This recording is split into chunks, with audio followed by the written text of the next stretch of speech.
जय, एक अनुभवी टैक्सी ड्राइवर, अपने रोजमर्रा के काम के बाद घर लौट रहा था।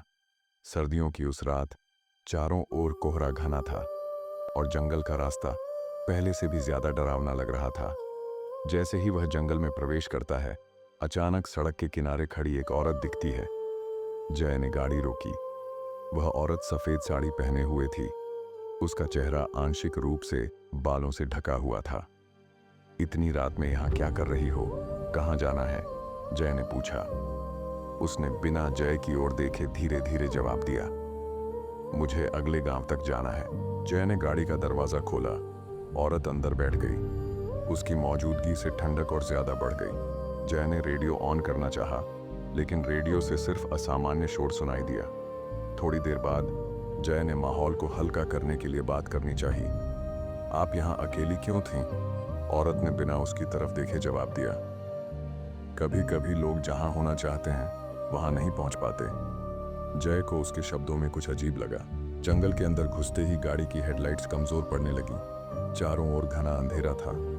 गाड़ी के भीतर सन्नाटा था, लेकिन बाहर अजीब सी आवाजें आ रही थीं। कुछ दूर जाने के बाद जय ने देखा कि सड़क के किनारे कुछ परछाइयां हिल रही थीं। उसने गाड़ी रोकने की कोशिश की, लेकिन ब्रेक ने काम करना बंद कर दिया। ये क्या हो रहा है? जय ने घबरा कर कहा। उसने औरत की तरफ देखा, लेकिन वह गायब हो चुकी थी। गाड़ी एक झटके से रुक गई। अब जय अकेला था। उसने गाड़ी से उतरकर चारों तरफ देखा। जंगल में पेड़ों की शाखाएं हवा के साथ अजीब ढंग से हिल रही थीं, जैसे कि वे किसी को इशारा कर रही हों। अचानक पीछे से किसी ने उसके कंधे पर हाथ रखा। जय ने मुड़कर देखा तो वही औरत खड़ी थी, लेकिन अब उसकी आंखें काली थीं और चेहरा विकृत हो चुका था। तुम्हें यहां रुकना नहीं चाहिए था, उसने धीमे लेकिन डरावने स्वर में कहा।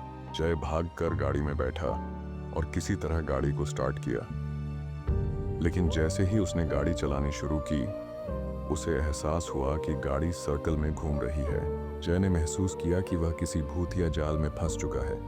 गाड़ी बार बार उसी स्थान पर लौट आती थी।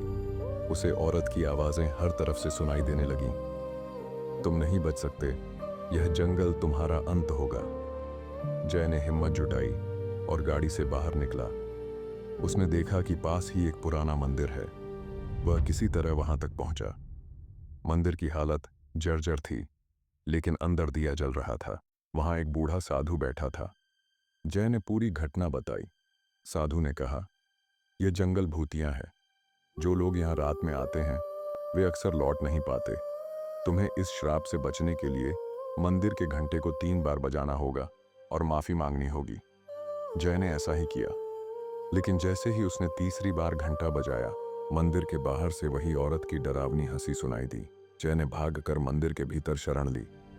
औरत ने मंदिर के बाहर आकर कहा, तुम बच नहीं सकते, तुम्हारी आखिरी सवारी मैं ही हूं। जय को एहसास हुआ कि वह सिर्फ सवारी नहीं थी, वह एक आत्मा थी जो अपनी मौत का बदला लेने के लिए उस जंगल में रहती थी।